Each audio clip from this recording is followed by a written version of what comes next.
বুবলির ওপর বেজায় চটেছেন শাকিব খান, নিলেন শকিং একটা সিদ্ধান্ত। এদিকে আবার পিয়া জান্নাতুলের হাসিতে পুরাই ঘায়াল নেটিজনেরা, রাতারাতি ভাইরাল পিয়ার শত শত ভিডিও। এদিকে আবার চলচ্চিত্র অভিনেত্রী তমা মির্জা এবং অভিনেতা সাইমন মুখ খুললেন ফিল্মের সিন্ডিকেট নিয়ে। ফাইনালে থাকছে সেন্সর বোর্ডের রায়ের বিরুদ্ধে প্রতিবাদ জানালেন পরিচালক রায়হান রাফি, করবেন আপিলও। সবকিছু জানাচ্ছি গসিপসে। প্রথমে আসি তমা মির্জা এবং সাইমনের কাছে। রিসেন্টলি এক বেসরকারি টিভি চ্যানেলের সাথে এক ইন্টারভিউতে তমা মির্জা এবং সাইমন সাদিক কথা বলেছেন চলচ্চিত্রে চলমান সিন্ডিকেটের ব্যাপারে।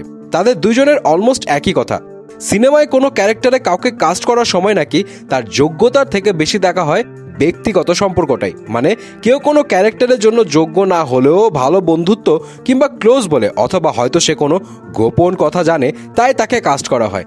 অনেক সময় অনেকটা জোর করেই নাকি বোঝানো হয় সে বিশেষ ব্যক্তিকে ছাড়া নাকি ফিল্মই চলবে না, যদিও সে আদতে সেই চরিত্রের জন্য উপযুক্ত নয়। কি মনে হয় আপনাদের কাছে, কথাটা কি ঠিক? এদিকে মডেল, অভিনেত্রী এবং বর্তমানে আইনজীবী পিয়া জান্নাতুলের একটা ভিডিও নিয়ে তোলপাড় হয়ে যাচ্ছে পুরোই নেট দুনিয়া। ব্যারিস্টার সুমনের সাথে আদালত চত্বরে প্রায় দেখা যায় পিয়াকে। তো এমন একটা ভিডিওতে সাংবাদিকদের সাথে কথা বলছিলেন ব্যারিস্টার সুমন, আর তার কথা শুনে নিজের হাসি চেপে রাখার চেষ্টা করেও ব্যর্থ হন পিয়া। আর তার সেই মুচকি হাসিতে এখন মজেছে নেটিজনেরা।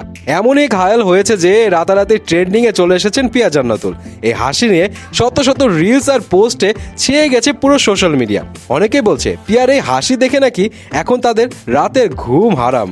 যাই হোক, তবে পিয়া এ ব্যাপারে বলেছেন আসলে এখন এটা ট্রেন্ডিং আছে, কয়েকদিন পর সবাই আবার সব ভুলে যাবে, তাই এসব নিয়ে এত উত্তেজিত হওয়ার কিছু নেই। এদিকে আবার রায়হান রাফি পরিচালিত অমীমাংসিত ছবিটি প্রদর্শন উপযোগী নয় বলে 24 এপ্রিল রায় দিয়েছিল বাংলাদেশ চলচ্চিত্র সেন্সর বোর্ড।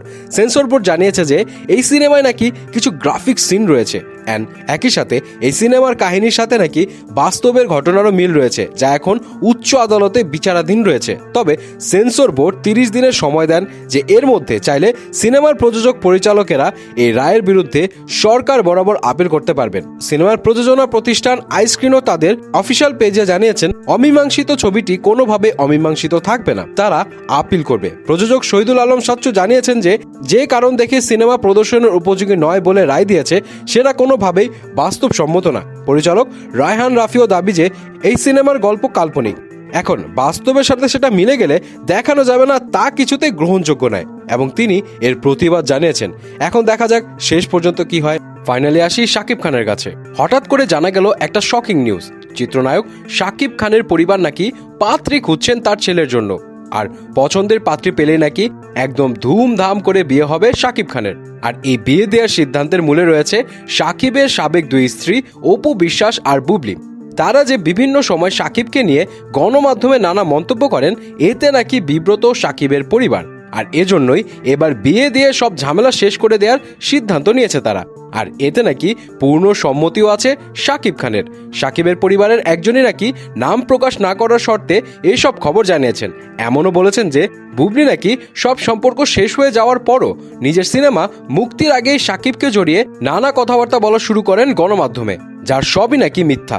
রিসেন্টলি এক সাক্ষাৎকারে বুবলি এও বলেছেন যে এখনও নাকি তিনি আইনগতভাবে শাকিব খানের বৈধ স্ত্রী, আর এতেও বেজায় চড়েছেন শাকিবের পরিবার। এও জানিয়েছেন ছেলের মুখের দিকে তাকিয়ে এতদিন কিছু বলেননি, কিন্তু বুবলি এবার উল্টাপাল্টা কিছু বললে আইনগত ব্যবস্থা নেবেন বলেও নাকি জানিয়েছেন শাকিবের পরিবার।